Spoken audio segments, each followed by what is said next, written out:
معزز و محترم حاضرین و سامعین، سورہ الاعراف کی چند آیات بینات، یہ نام پارے کا دوسرا رکوع میں نے تلاوت کیا ہے۔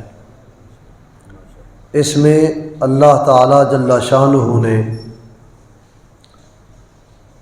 انبیاء مرسلین کی وہ جماعتیں جنہوں نے اللہ تعالیٰ کی طرف سے بھیجے گئے نبی اور رسولوں کی تعظیم نہ کی، ان کے حکم کی خلاف ورزی کی، تو اللہ تعالیٰ نے ان پر عذاب نازل کیا۔ ان کے عذاب کی کچھ کیفیات اور ہمارے لیے اس میں بہت سارے رہنما اصول بیان کیے گئے ہیں، اس لیے میں نے سارا رکوع پڑھا ہے کہ اس میں سارا ایک ہی مضمون اللہ تعالیٰ نے بیان فرمایا ہے۔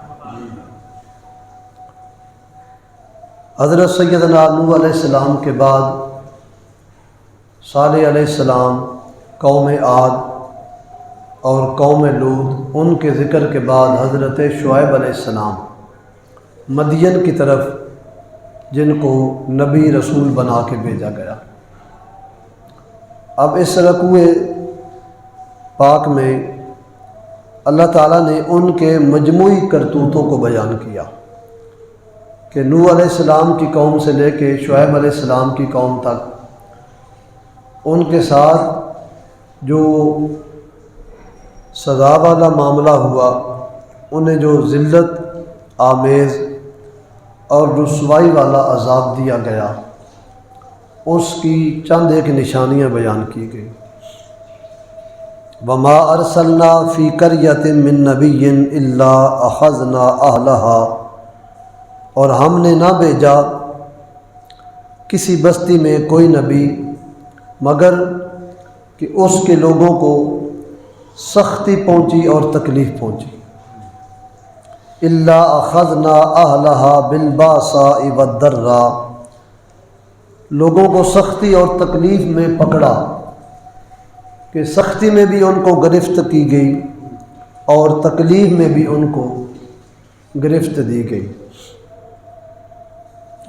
لعلہم یضرعون، کہ وہ کسی طرح رازداری کریں، کہ وہ کسی طرح سختی میں یا تکلیف میں اپنے رب کو راضی کر لیں، تاکہ ان کے وہ گناہ مٹا دیے جائیں، ان کو سیدھے راستے پہ لایا جائے، اور توبہ کر کے میرے بھیجے ہوئے نبی کی اطاعت کریں اور اللہ کو راضی کر لیں۔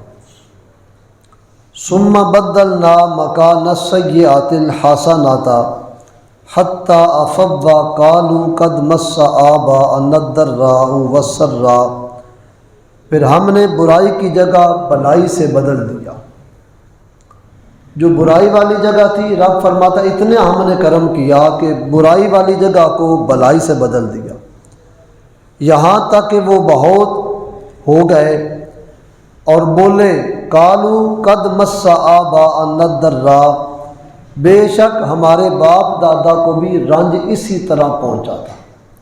اللہ نے تکلیف کو ختم کیا، راحت دی، سکون میسر آیا، تو چاہیے تو یہ تھا کہ وہ نبی اللہ کا احسان مانتے، ان کے شکر گزار بن جاتے کہ یہ آپ کی دعا سے، آپ کی نگاہ کرم سے ہم پر مہربانی رب نے کی ہے، تو یہ ہمارا قصور تھا۔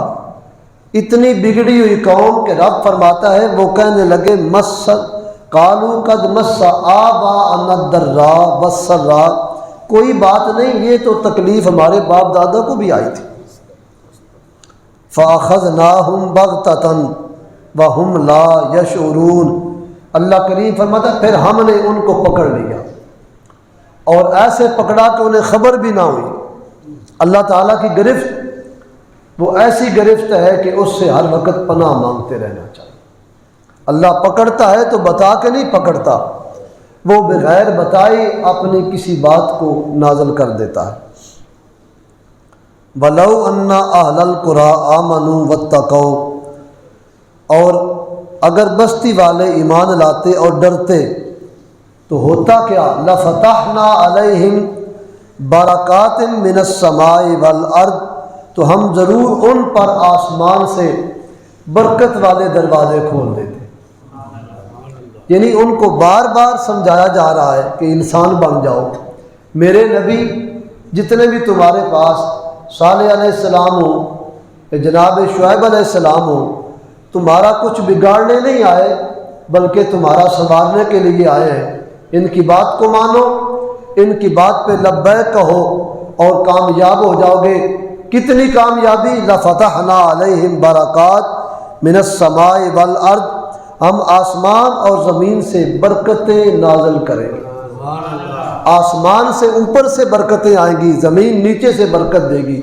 وہی تمہارا کھیت کھلیان جس میں صبح سے لے کے شام تک محنت کرتے ہو، ایک پائی تمہیں آٹا ملتا ہے، جب ہم برکت نازل کریں گے تھوڑی محنت پہ تمہیں اجر زیادہ عطا کریں گے۔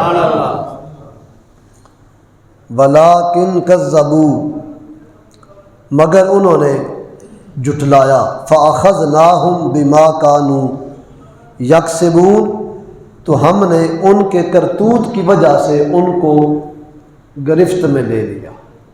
اب رب کی گرفت میں آیا ہوا کیسے بچ سکتا ہے؟ وہ تو حبیب علیہ السلام کی شان ہے نا، کہ نبی پاک علیہ السلام کا مرتبہ اور مقام کہ خدا کی رضا چاہتے ہیں دو عالم، خدا چاہتا ہے رضائے محمد۔ یہ تو ان کا مقام مرتبہ ہے، اور کون یہاں پہنچے؟ اب قوم اپنے بد اعمال کردار کی وجہ سے اللہ کی گرفت میں ہے۔ اللہ کریم پھر اپنی رحمت کی ایک رحمت بھری آواز ان کو ارشاد فرماتا ہے، آفا آمنا اہل القریٰ ان یاتیہم باسنا بیاتم وہم نائمون، بستی والوں میں سے کچھ ایسے بھی تھے، کیا اللہ سوالیہ، کیا بستی والوں میں کچھ ایسے نہیں تھے جو ڈرتے اور کہ ان پر ہمارا عذاب آ جائے؟ سنو، پھر ہم نے عذاب کو رات کو بھیجا جب کہ وہ سوئے ہوئے تھے، سوئے ہوئے لوگوں پر عذاب آ گیا۔ حضرت صالح علیہ السلام کی قوم اونٹنے کی ٹانگیں کاٹنے کے بعد اطمینان والے ہو گئے، اب کام ختم ہو گیا ہے، جا کے سوئے۔ اللہ فرماتا ہے وہ گھروں میں داخل ہوئے، ہم نے عذاب کو بھیج دیا۔ ایسا عذاب آیا کہ ان کے مکان زلزلے کی وجہ سے گر کے تہس نہس ہو گئے۔